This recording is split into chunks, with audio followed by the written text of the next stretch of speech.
Welcome to Disengaged, the podcast. I'm Leah Harding, your host. There's a saying in Spanish that Say it. really hits the nail on the head. It's mejor sola que mal acompañada. So it's like it's better to be alone than to be in bad company.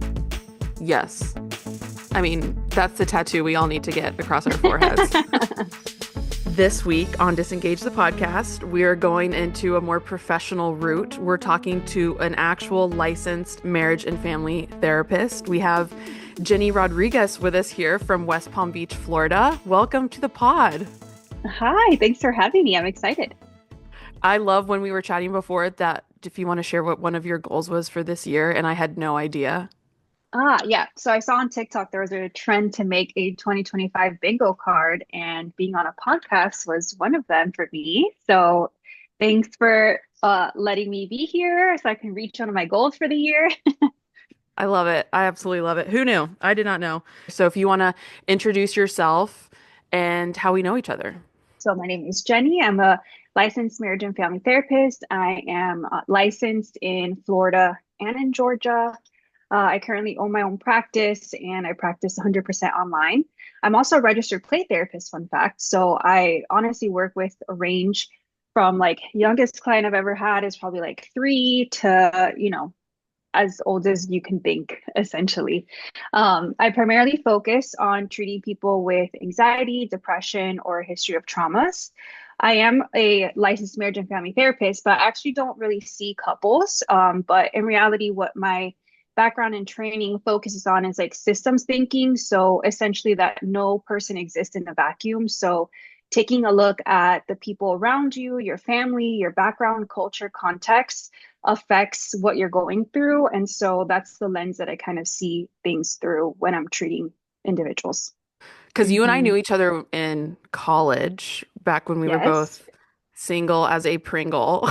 We were So single. So single. so single. We were what? I guess I met you when we were probably like 18 or 19. I think like 19. Yeah. Yeah. And then we lived together for a little bit. A year. I And think it was a then year. Hmm. Yeah, and then you went off to the other scholarship house where you were living. Hmm. But yeah, we were Yeah. so single, and I think there was a lot of a mentality of like, I don't even know if what I want is out there or what I Yeah. want, I Yeah. think is We the other were thing. single. We were interested in people. And it was like kind of torturous to think back on. I Like, know. if Would only you we go back and knew do it again? then. No, whenever I hear I that, wouldn't I'm like, either. the 20s were a great experience, but I would not want to relive them. I learned what I needed to learn, and I'm happy to move on. I love that. Same, same. I don't think it needs to be done again. I'm not like craving to go back to like middle school either. I kind of feel similarly. Not No. that the 20s were bad, but I think especially because of relationships, I wouldn't redo them. And I Yeah. think that's I mean, maybe I why. appreciate the journey, but I'm happy where I'm at. In college, you always knew that you wanted to be a therapist. I did. And so what was your driving factor in wanting to help people? I actually was trying to double major in journalism and psychology. And my first year, I had so many journalism classes, and I was like, you know what? I'm not really drawn to these classes, but kind of looking at the course registry for psychology, I was like, this class is so interesting. This class is so interesting. And so that's kind of what drew me to it. And then I think it was like halfway through college, my parents went through a divorce. And I think that aspect is what drew me towards marriage and family therapy. Because this podcast is for people who are thinking about ending their engagement or Right. thinking about ways in which they could self-advocate more. So it doesn't just have to be relationally, but when you're, Yeah. you're operating through life and you're just disengaged from yourself, you feel like you're not making decisions and you're not voicing things for yourself that are true, that feel true and that are real for you, and that splintering kind of happens where you start to like be disengaged from self. So like if we're sitting down and I'm talking to you about this relationship that I'm in, I'm newly engaged or thinking about getting engaged, and I kind of give you this like rundown.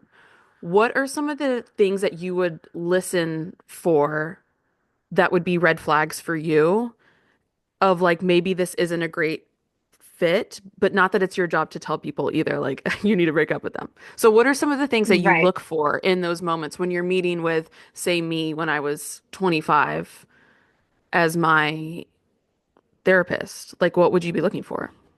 Yeah, I think something I try really like intentionally to do is get to know my client, like really get to know their essence, what's important to them, what kind of person are they, because then I can kind of see if the choices that they're making align with that or not. So in line with that is kind of getting to know their values, right? What drives them? What are the things that they believe in? And then I can see again if the actions that they're taking in their life align with that or don't. And that's something that I can point out to them. I might, want to know something about their relationship history or even experiences growing up, getting to know about like self-esteem. Do they tend to be people pleasers? Can they say what's on their mind? Do they avoid conflict? I think that's another really huge thing. Something that we talked about last time was this idea of cognitive dissonance, which is basically when you have a belief, right? But something in your life is going against that belief. And so that creates discomfort. It creates a conflict in us, right? But when we don't know what to do about that, we can tend to make an excuse or create an explanation that decreases that discomfort, right? So, for example, you have a belief that if you're in a relationship and you're engaged to that person, you should want to marry that person, right? That's a That's belief a that you fair might one. have, Yeah. right? So if you're all of a sudden starting to feel like, oh my gosh, I don't know about this, this is starting not to feel right, that creates a conflict, that creates discomfort, right? So something that you might think rather than being like, well, maybe this relationship is not for me, that might create more discomfort, not less discomfort. So somebody might be like, well, doubts are normal. It's just cold feet. That's an explanation that Hmm. decreases your discomfort. Because you hang on to that and you're like, maybe that is what it is instead of actually what I think I'm feeling. And it continues to be in line with your belief system. I should be with somebody that I want to marry. Or ending an engagement is not right, or it's not an option, right? Hmm. That could be a belief that you have as well. That's so, it's like it's very sobering to think of it that way. What are some excuses that people you see make to help with their own cognitive dissonance? Like, what's a really common one that you see? That relationships are hard. So that can explain away any differences or dissatisfaction or conflict, right? And so then I really kind of try to dissect what that means, because I always tell people, I was like, relationships should be hard in the sense that you're no longer thinking about just you. Having to put sometimes like your own feeling aside because you have to think of someone else. But it shouldn't be hard in the sense that you're always fighting. It shouldn't be hard in the sense that you feel like you are never understood or you can never communicate or conflicts are never solved. It shouldn't be hard that way. So I always tell people like you should still be having fun in your relationships. Like the fun part shouldn't be the part that's rare.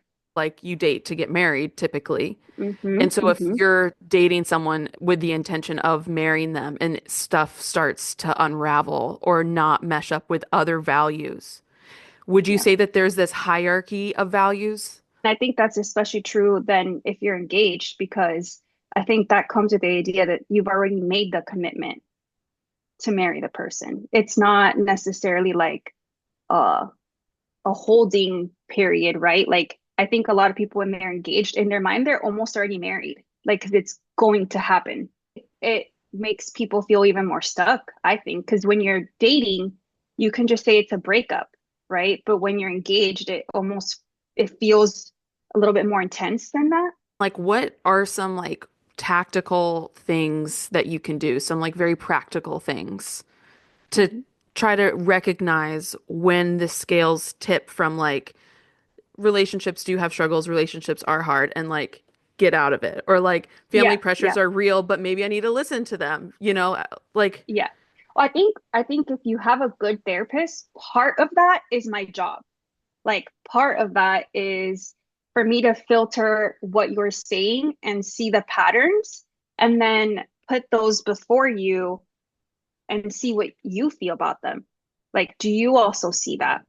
Does that feel like what is going on, right? And with that awareness, um, recognizing what are the limiting beliefs, right? What, and where did those come from? And a lot of them come from childhood, right? A lot, yeah. Yeah. From childhood and even maybe from past relationships. And why is that And what becomes the standard for us? Can you explain that mhm, from a yeah, so that psychological that perspective? yeah, that comes from attachment theory, which, basically is the idea that your primary relationships, which tend to be your caregivers, right? A mom, a dad, something like that, um, how they respond to you in childhood helps shape your sense of self, one, and how trusting you are of others, right? So this is an oversimplified example of it, but basically the idea of like, let's say baby cries and mom comes and tends to the baby, right? And every time baby cries, baby knows mom comes to me when I'm in distress and mom comforts me, right? So they start to develop the sense of like, I'm important. Like mom hears me when I cry and she comes to me and I can depend on her to make me feel better, right? So again, that's an oversimplified version. Now, that would create then secure attachment. I am valuable. I can trust others to meet my needs, right? Then we have other kinds of attachment, such as anxious attachment, which kind of forms from an inconsistent pattern. I may cry and mom may come and comfort me, or I may cry and mom may not come, right? So you don't know what to expect. So again, that affects like your sense of self in the sense of you don't know what you're going to get from your partner. You start to question your worthiness, sort of, and if others can be trusted. So in adulthood, that looks like you really crave intimacy and relationship, but you also have a fear of abandonment, is what that can look like. And then avoidant may come from the avoidant attachment style may come from your caregiver didn't like more times than not did not meet your needs, right? So you value independence because you kind of had to learn to deal things with yourself, and you struggle with emotional intimacy. And then the last one is disorganized attachment style, which is like a mix of the anxious and the avoidant. How are you able to know which one you are without sitting down with you and having a full-on session? Yeah. Well, I think there's some questionnaires online that, and also just like general descriptions of what these attachment styles look like. But If you send me even, those, I can put them in the show notes at the bottom. yeah, kind of looking at, I think a good indicator is how you handle conflict in relationship, right? So for an anxious attachment style, they might want to avoid conflict at all costs because conflict is a threat to the relationship and presents like the potential to for the relationship to end, right? Which represents abandonment. So when conflict does happen, it can create a lot of anxiety for that anxiously attached person. And sometimes they try to solve conflict so that it can just end, right? It can also look like though somebody who can become kind of explosive in conflicts because they're so anxious, Hmm.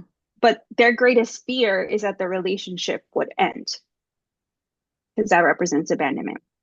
Whereas for the avoidant person, sometimes they will disengage from conflict, right? Because they just don't know how to deal with it. And the avoidant person, I think it's not that they don't care about their partner. Like sometimes they have anxiety too. It's just coming out in a different way. So that could look like the silent treatment a lot, or somebody who just shuts down in conflict. I'm feeling very avoidant in my patterns. I And think that's where I it's am. almost the idea of like, I'm going to walk away before you get a chance to hurt me or leave me. Like, what are some of the tools that you help them have of like when they're in that moment where they bring something up and their partner maybe makes it about them in a sense that they're now going from expressing their needs to having to deal or handle their partner's needs because the partner Yeah. can't receive Yeah. it. I think we take time in session for them to be as confident as they can about and secure about that, right? So that they can have something to ground them and anchor them in that moment, no matter what their partner is saying. And you can still have empathy for your partner and their perspective is valid to them, right? But it doesn't mean that your needs are not as important as your partner's, right? So it's almost like a rehearsal of that in our time together that your needs can matter too. Your needs can be a priority also. Needs can be a priority also. But like, are you talking about like talking to yourself in the mirror? Are you going on walks and like rehashing scenarios in your mind to try to like you're, rehearsing for a play and you really got to know the part? Like, Yeah, I is think it that's part of it, but part of some of the work I do is EMDR, which is eye movement desensitization and reprocessing. And what that does is help transform negative beliefs into positive beliefs, right? So, for example, I'm not enough to I'm just as good as anybody else, right? And so when you make that internal shift, you really start to believe you don't really have to convince yourself, right? Because, like, I think what you're saying, talking in the mirror and all that stuff is very cognitive behavioral stuff, but it's almost like you don't really believe it, but you're putting it on. I've heard a bit about it. I've never done it. I'm curious to. But is this Yeah. something that you can go to your therapist if they're licensed in this area and say, hey, can we do some, I want to call it Yeah. EDM really Yeah. So badly. EDM. Yeah. Yeah, EMDR.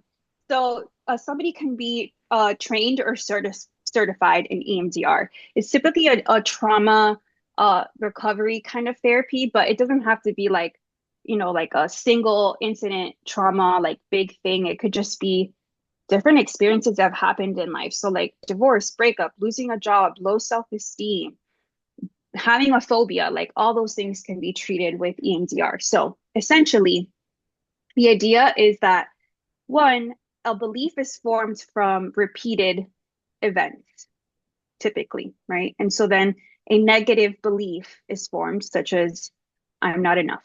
That could be a negative belief, right? Um, and so sometimes we process like event by event.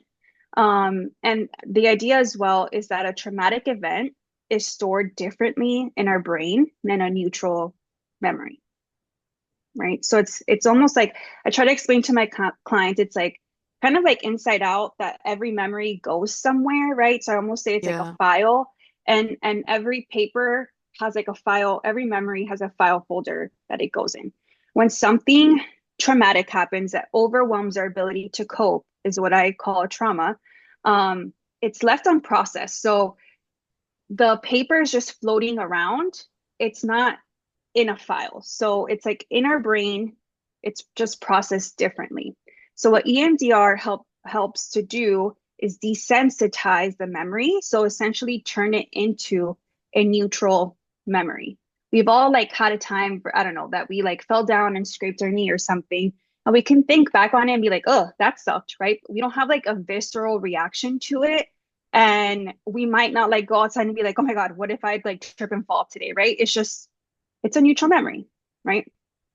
Um, so what EMDR does is that it uses the left part of our brain and the right part of the brain. So the logical and the emotional are going to be online at the same time using bilateral simulation, which is like either butterfly taps or eye movements. And so the two parts of the brain are online when you're thinking about the memory. And Okay. so that way, the memory is no longer just stored in an emotional sense, but it can have access to the logical part as well. So what are you looking at then to like, sorry that this is Parker. If Hi, you're Parker. not watching on YouTube, um, you can, and you can see this really cute cat Parker that's walking through. Hopefully he'll not be annoying. But so what do you learn from that? So you do something you do you talk to your client about something that's more traumatic? So what it looks like is you have the memory in your mind. So it's called dual processing. You have the memory in your mind and you have the negative belief in your mind, right? So I'll be like, think about those two things together. Let's do the tapping. At the end of a set, what do you notice? And by when I say what do you notice, it might mean a physical sensation comes up. It might mean a thought or feeling happens, right? People might start to cry. Or you might have a completely different memory seemingly related or unrelated come up. And so it's really cool because you start to see this like web of things that are all connected, right? So I might be talking to somebody and they're like, in kindergarten, like used to get picked on. And you start to notice that like these things, like being picked on in kindergarten, not having a date to prom, I don't know, like random quote unquote stuff, is actually all related to that negative belief. I'm not good enough. And then you're like, wait, I've been feeling this way for a long time. So what you notice is that in the present, you're getting triggered about something that has all this emotional weight behind it. Almost think about like an ice, Yeah. So when you're feeling I'm not good enough today, the reality is that there's a bunch of stuff underneath that has never been processed that makes you feel like that.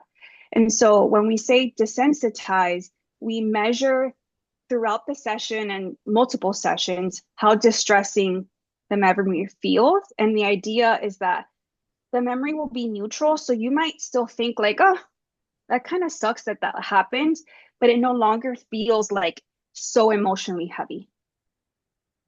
Is there a way that people can do this on their own in a way? I know not officially, but ways that Yeah, they could. not really. There is some sort of power to like somebody being your witness in this and you saying things out loud. There are things that they teach you in session that are like coping skills that you can take to use outside of session. Like even if you look on YouTube, for example, there's like bilateral music, and the idea is like it's just kind of calming to the nervous system because again, both sides of your brain are online at the same time. What are some of the things that you see where you're like, hey, that's not just a stress response, that goes deeper? Yeah. So trouble sleeping is one that's like very common. But also just like some just somatic symptoms that you go to the doctor and you hear everything's fine, but you don't feel fine, right? So a lot of times be like people with stomach problems, right? And then you'll go to the doctor and be like, they'll do an endoscopy and there's nothing wrong. So they just put a label on it. They're like, it's IBS. And you're like, oh, okay. Or Which people will doesn't have help for like, self-advocating because you're like, no, really, something's wrong. And it's like, no, I'm a medical doctor and you're totally fine. yeah. Or I tend to see to have a client right now where it's like she'll go to the doctor for like this thing and it's like, well, nothing's wrong. And then like something else pops up. And it's like it feels like whack-a-mole almost. And then I'm like, to me, I'm like, that sounds like generalized anxiety. Generalized anxiety has a lot of like physical and somatic symptoms, whether that's like muscle tension, right? Like your jaw hurts, your neck hurts, your back hurts. Uh, I mean, I've seen so many things. Basically, like anything is possible as a physical symptom of anxiety as long as your doctor's like, I don't see like an actual root cause to this. And honestly, even me as a therapist, I tend to lean towards being more anxious. And I've had times before where I just had like unexplained fevers and there was nothing wrong with me. It was just a reaction my body was having to stress. How do you make that connection to like, okay, unexplained fever, and then for your mind to twig and be like, oh, wait, there's like a lot of stress going on right now, or I'm not sleeping great. It's not because, there's a little light on or something like that. It's actually linked to X. Like, how can people connect those dots? Yeah. Well, I think first and foremost, it's important, like once you've gone to the doctor and know there's nothing actually physically wrong, right? Like for me, they did every test in the world, like autoimmune, and like there was nothing that was actually wrong with me, right? So once you know could this be anxiety? Is there something that I'm like not paying attention to or I'm minimizing? And a lot of times people will come and be like, I don't know, like there's nothing really going on. And then I'll start asking questions and there's like a whole host of things that is happening that to them feels normal. And maybe their life has been like that way for a long time, or maybe they're comparing their troubles to somebody else's and they feel like there's this like first world problems. Like I shouldn't, this isn't a big deal. Like I should be able to deal with this. And so they're minimizing or Yeah. something they've been stuffing for a long time. Sometimes it's trauma that they've never talked about. And so it's easy to pretend certain things don't exist if you've never talked about them. Yeah. But then to know how to connect them though, like I feel like is so hard because I know something I have struggled with, and I didn't even know it was a thing until Simone Biles talked about it, which was depression napping, which Mm, I could sleep for like 13, 14 hours a night hmm and hmm wake up and be like, I need to go back to sleep. I'm exhausted. And like hmm still have a will to live. I can still, get up and function, but it's like a trip to Yeah. get there. Well, and that's why, education about mental health is so important because how would you know that that could be a symptom of depression if nobody's ever told you, right? Like if you were my Right. client and, part of my assessment would be like, do you have trouble sleeping or do you sleep too much? Hmm. Right? And then if you're like, yeah, actually, I'm always tired. I might say, when was the last time you had a blood panel work done? Right? Because you could be anemic, it could be a thyroid problem. And if all those things came back normal, then I'd start to wonder if it was something else, emotional. Because our emotions do impact our bodies, For period. sure. For sure. Yeah. Because, like, even when you say, like, oh, it comes back normal, it's like that element does, but it doesn't obviously mean that it's normal. Yes. So what happens in our bodies is, part of that fight, flight, freeze response, right? So it's called windows or like your window of tolerance. So we have optimal arousal, just say is like right here in the middle, right? And this means like we're able to handle stressors, but stay relatively calm and in check, right? When something exceeds our window of tolerance, we go into hyper arousal, and you think of that as like increased energy, like anxious, on edge, could look like a panic attack, right? Could look at somebody who's like always staying busy, like just more energy, right? Whereas like optimal zone of arousal is like relatively calm, right? And then we have hypoarousal, which maybe is what you were experiencing, is a decrease in energy. So that can look like more sleeping. That could look like loss of appetite. Could also look like just feeling numb, not feeling Hmm. anything. What about feeling numb? Because I've never actually asked someone this, but I would feel very numb and like be sleeping for 13 hours on a weekend, a night. Mm-hmm. Mm-hmm. And then I went into like I was running an ultra marathon.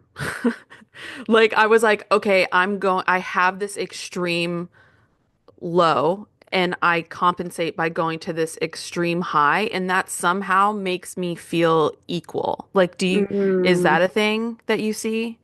Like, I mean, yeah, I think it depends on the situation, and sometimes people tend to lean more one way or another. But yeah, it seems like you were like overcompensating for one thing, and I mean, I think I know you kind of well, right? Like you're kind of perfectionist. You like to have goals. You're goal oriented, so I can definitely see how like if you were feeling like, what is this? If I have this thing that I'm trying to achieve, it's kind of a distraction right, and it's making you feel good at the same time. right. Like anything but the reality, but the problem, Yeah. which creates avoidance again. It's avoidance. Yeah, both are avoidance. Both are a sign that you're overwhelmed. They're just two different reactions. And then when you're doing your best and you're still in that loop and you're like, I've gone from the lower window to the higher window. I'm like more in the middle now, and I'm still in the washing machine. Hmm Like Well, it starts I'm to still in the feel like cyclone. unsustainable, probably. and Yeah. so like that cliche, like you get sick and tired of being sick and tired, like that does happen sometimes. Yeah. And that's what creates the motivation to change despite all the things that are scary, is because you just know like this is no longer sustainable for me. What does that look like for some of your clients, that moment of this is no longer sustainable for me? Like what, Hmm, then hmm. what? They have the realization. What do you see? Honestly, I think a lot of times it's the physical symptoms of anxiety that they cannot escape from, because your thoughts you can put away. But when your body, like you can't sleep, you can't eat, you're having panic attacks, like those are the things that finally make them have to pay attention and do something. It's like the Hmm, divorce rate versus the disengagement rate rather. hmm, My whole thesis statement for doing this podcast was I think those two should be flipped. hmm, We should know about people ending engagements all the time, but we hmm, don't. But we know hmm, a gazillion people who've ended a marriage. And hmm. it's like the numbing and the up and down and the physical exhaustion, I guess, does take years. It can take years to Yeah, for really be some. like, And no, I and I think can't. for some people, who knows, maybe they never actually face the problem. What do you I think mean? I work with a lot of people, and I'm working with them, but we're talking about, how did you see relationships modeled, right? And they're like, "Oh, my parents are together, but like I don't want that relationship. Like that's awful." Or, like, "Oh yeah, like my dad cheated on my mom and she knew about it and she stayed." Like, huh, maybe that's why she was like so anxious or so angry growing up, right? Like so many situations that we never know what it is. Like it's not always um an internal, like I want to be here or I don't want to be here. Sometimes it's other things like financial, or if there's kids involved, or who knows, like there are sometimes these other things that keep people stuck. Hmm, And if those things didn't exist, maybe they wouldn't be stuck. Who knows? right. But like I said, for some of my clients, it's the idea that like maybe this relationship is better than what they've had before. So like what if this is as good as it gets? What if I want too much? And what if what I want doesn't even exist? From where you sit, after you see someone go through a breaking off of whatever that thing is that is causing that anxiety or that lack of self, completion Mhm, of self, mhm. do you see them ever say, I wish I had stayed in it because it was true, their life didn't get better? No, not quite like that. I do get people say sometimes like ignorance is bliss. Like what if I just had never cared? Like, wouldn't that be great if I just like didn't care? Right. Right? Because Yeah. sometimes it gets worse before it gets better, because you do go through hard things. Sometimes people are lonely. Sometimes then you have to date, and like dating isn't always like a super fun experience, or you have to like kind of restart your life in a lot of ways. And um a lot of that is scary and off-putting. And I think a lot of people are so scared to feel lonely that it makes them stay in the relationship that they're in, even if they're not completely happy. And that's something that I tell people. I'm like, you will feel lonely and you will survive it. But if you expect to end this and not feel lonely or sad, like that's not going to happen. I heard this quote once of like, if you're in your bed and you're feeling alone, you're feeling lonely, like you could be in bed with someone else and still feel that same type of loneliness. Hmm, hmm. And so There's it's, a saying in Spanish that is yeah, say it. really hits the nail on the head. It's mejor sola que mal acompañada. So it's like it's better to be alone than to be in bad company. Yes. I mean, that's the tattoo we all need to get across our foreheads.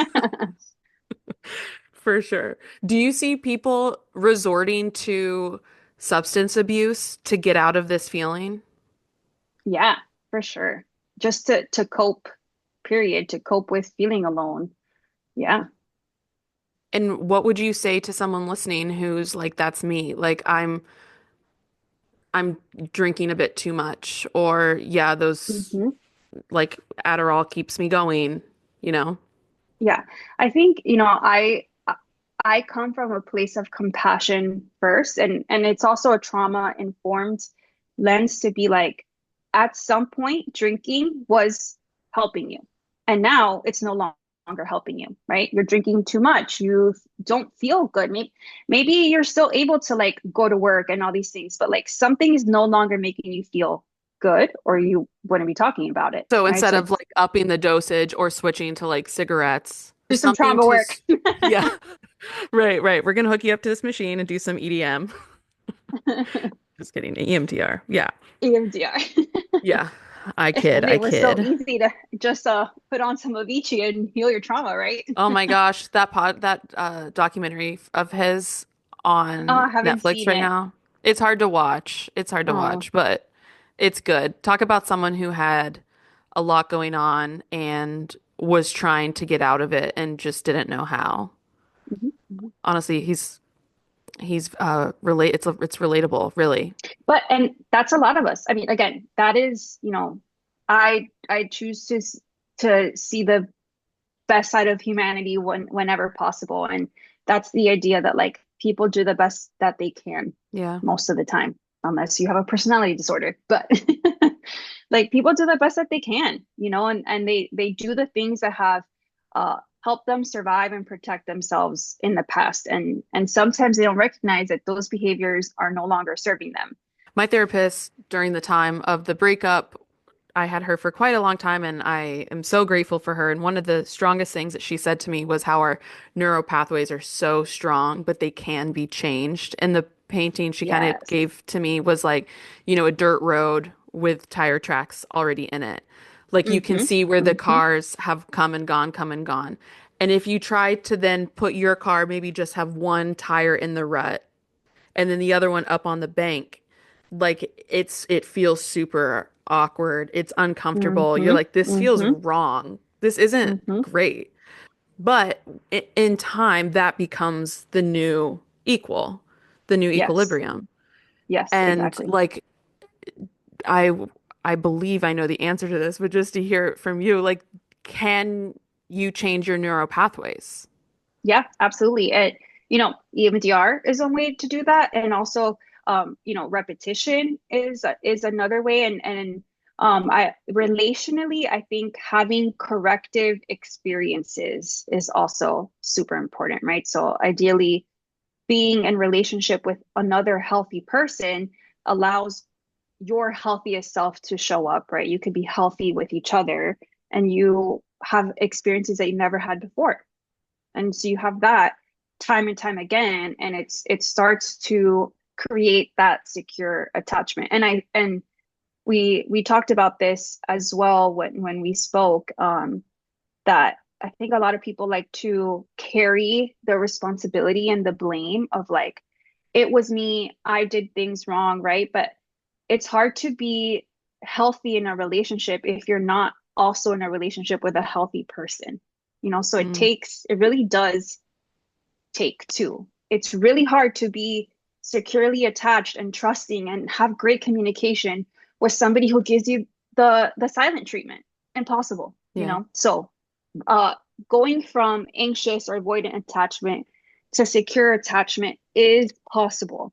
Half of that is you recognizing, where did your fears come from? How can I change my communication or my expectations in relationships? And the other half is how your partner is and how they respond to you. I guess this goes back to when we did have our chat before this, values. Like if Mm-hmm. that's a value that you have that your Mm-hmm. partner doesn't value, Mm-hmm. then what would you say? Like, is it time to like fully Is that, reconsider, I would or is say, that is that good enough for you? Is that good enough for you? Right? Because I do see that a lot of time. I've worked primarily with women, so that's what my experience is. But I see a lot of times women being like, like my partner doesn't like listen to me. I can't just tell them about my day, or I can't tell them this thing that makes me feel worried. And it's like, can you live with that? Like in the long run, if your partner never changed, is that good enough? And it hurts me to like sometimes see them like justifying all these things to like kill off that desire, you know? And so those are things that I try to reinforce about like why that's important to them and that those things like are out there. And not to say like, oh, you have a shitty partner. Like if your partner was all bad, not breaking up with them would be an easy decision. Yeah, you do love the person. You're with them for a Yeah. reason. Yeah. And they probably have some good things about them, if not a lot, right? But a lot doesn't mean that they have even the things that are the most important to you. What I'm hearing is you can change your brain. You can through work, through a lot of therapy, through EMDR, through all these types of tools that we've been talking about. Hmm. Change within yourself from your anxiety-ridden self to a healthier self is possible. It's difficult, Yes. but it's possible. But if you expect the person you are with to change as well before you're even officially with them, that's a total gamble. That's their own journey. It could happen or it could not happen, but you can't make it happen. And if you try to make it happen, you'll probably just be an anxious mess because you're trying to control something that's not within your control. Because it sucks. When it does happen, when you're like, okay, I'm out. It sucks so bad. Like you think Hmm. you're dying. Like I have Hmm. one of my really good friends. She called her doctor after she broke up with someone and was like, I think I'm having heart failure. Like, like it was Mm. like, Probably a panic attack. Yeah. yeah, right. But like I'm actually having very physical response to this, and Yeah. it can last some time. But what I've always told people is like it can be a slow fade of self over time, or like a kaboom reshaking, and then you're at least at that point, you have already started your road to a healthier, better, more whole version of yourself. Hmm. Like Hmm. day I one, mean, you've begun. this is so cheesy, but it's also so true. It's like staying can be hard because yeah, you're losing yourself, you're disconnecting from yourself. Maybe you're not even happy, right? Or you're not as happy as you could be, right? Leaving is also hard because you have feelings about leaving, right? You have to restart your life, your routine, like all these things. So it's like both are hard and you got to pick your hard. And it's not just relationships. Like leaving a job is hard. Yeah, gosh, I mean, so many obviously things. this expands beyond relationships, but Hmm. Hmm. yeah. And if like, but you're not like you will not die. It will not kill you to do this. No, it But I might think get worse before it gets better. And I never lie to people about that. Like, I want you what to does worse know, look like for you? Like, what do you yeah, see? worse looks like your entire routine changes. Maybe you have to move, maybe you have to get new friends, maybe financially you feel like it's a setback because now you're supporting yourself. Maybe you have to go live with roommates again. Like um you maybe you do feel lonely, maybe you do miss that person. You date people and maybe your dates suck, you know? So it gets worse before it gets better. And sometimes just going back to look at your trauma and like it's kind of like spring cleaning, right? When you're like, I'm gonna reorganize my closet, right? And you take everything out and you're like, what have I done? I want to Hmm. quit, This right? But you is the metaphor of the pod. Yes. Keep going. but you're like, all right, if I stop here, I'm just left with a mess, you know? Or I could like push through and then I have a perfectly organized closet that's aesthetically pleasing. I know where things are, I feel good about it, right? So that's the idea of like it gets worse before it gets better. I've been asked before, like, would you do it again? Like, would you, knowing what you know now, would you have ended everything? And it's like, yes. Mhm. I think I, though, would have stayed a lot longer if I knew how hard it was going to be. But Mm, then I think that journey would have maybe even been harder. yeah, yeah. So, And like, and part of my job, There's not a good day part to of my break up with job someone. too, no, never. And part of my job is like to remind people that they can do hard things, right? So that's part of EMDR is this is what I love about EMDR is like I barely do the talking. All the insight comes from you, and it's the idea of adaptive processing that your brain has what it needs and can give you the answers based on the essence of you, right? So like what one exercise I do with people is like I'll have them think of like what is a strength or skill you think you need to get through this moment? Courage, right? Let's say it's courage. We'll be like, all right, what's another time in your life? It could be small that you were courageous. I don't know. I jumped off like a 6 foot thing. I dived into a pool. I don't know. I was so scared. I didn't want to do it. I thought I was going to get hurt. I thought I was going to die. And then I did it. And then I was so proud of myself. Okay, how did you feel? I felt proud. I felt brave. And we enhance those emotions with the bilateral stimulation to remind your body and your brain and your nervous system, you are brave. You can do this. It's really scary. You think you're not going to survive, and then you can. And you take those same essences of an experience you've already have had, and then you can remind yourself, like, I can be brave. I've done really hard things before. And then another question I have for you before we close up is self-advocating is hard on the inside, but it's also hard outwardly because of we're operating not in a vacuum, as we said at the beginning of this, and people will have their opinions about Mm-hmm. your timing, about you. Why are you waiting to do this now? Or you seemed so happy and you're upending all these good things. Like, where do you begin with that?